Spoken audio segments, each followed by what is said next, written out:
what's up, and welcome back. I hope you're good, guys.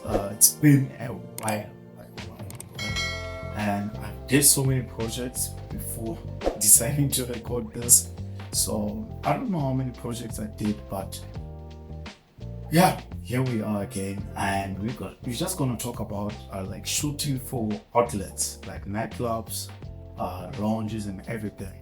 So as I'm recording this vlog, I'm not actually going to nightclub, but like I'm gonna give you guys tips on how to shoot for nightclubs, on how to shoot for those lounges out there. Because one thing you should know about nightclubs and everything is that you are risking your equipment just to go there and capture some moments. Because obviously, like, you will meet up with people who are drunk, and that's when the problem starts. Because as soon as a person is drunk and maybe pushes you away and then you drop the camera, it's gonna be your fault. It's not gonna be his fault, because that's where drunk people goes. Like, that's where they meet. So that means like you are in a wrong environment at the right time. So it's never a wrong time when it comes to like recording a content or having a content. So now I want us like to go through everything and give you tips on how you should discuss with your clients, which maybe a club manager or club owner. So now, one thing you should know about nightclubs, as much as I said that you are risking your equipment by going there and capturing there, because you'll be capturing the drunk alcohol.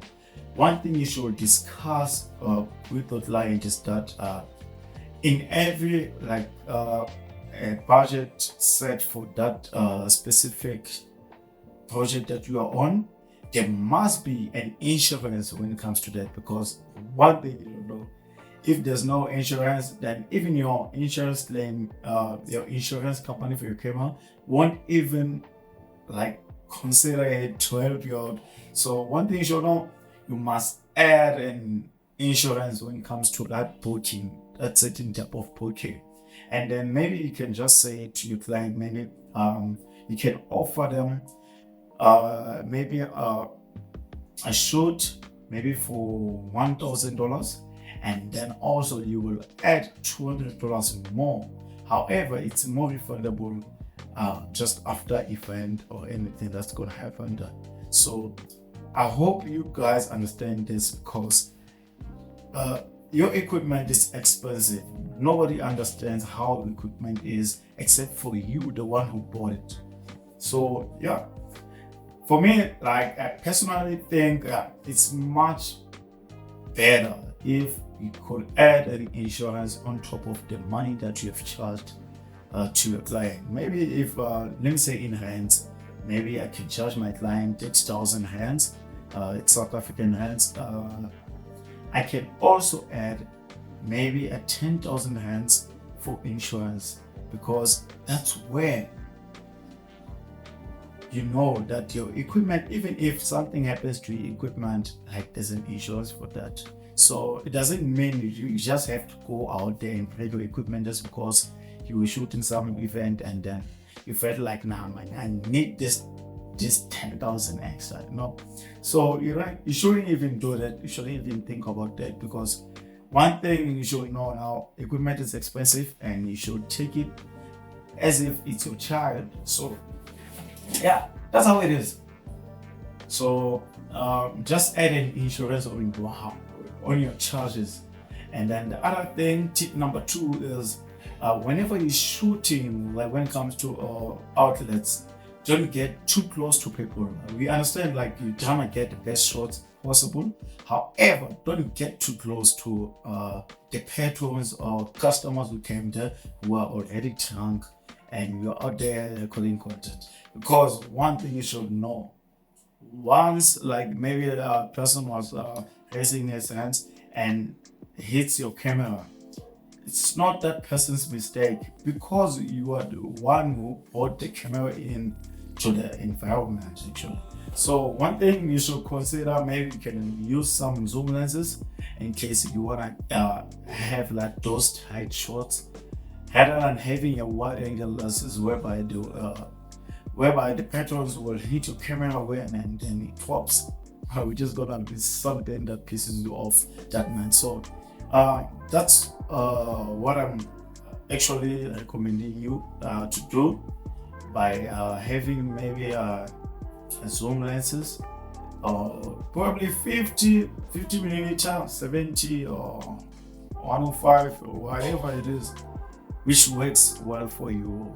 But don't get that wide angle lenses, because as soon as they hit it, it's over with you. So anyways, that was my tip number 2 for you. So for tip number 3, it's how you shoot your sets and everything. Like we understand, like when it comes to festivals, whenever you're shooting, and maybe if you have one camera, the problem is whenever you're having a one camera, there are 2 sides whereby you should be, which is just behind the stage and everything, behind the fence, and also on the stage itself. So one thing you should know, you're gonna be doing a lot of up and downs and stuff like that. So be careful of that, because it's very tiring, like to get on stage and getting off stage and going to the crowd. So I think it's much better if you could have an assistant to help you out when it comes to shooting.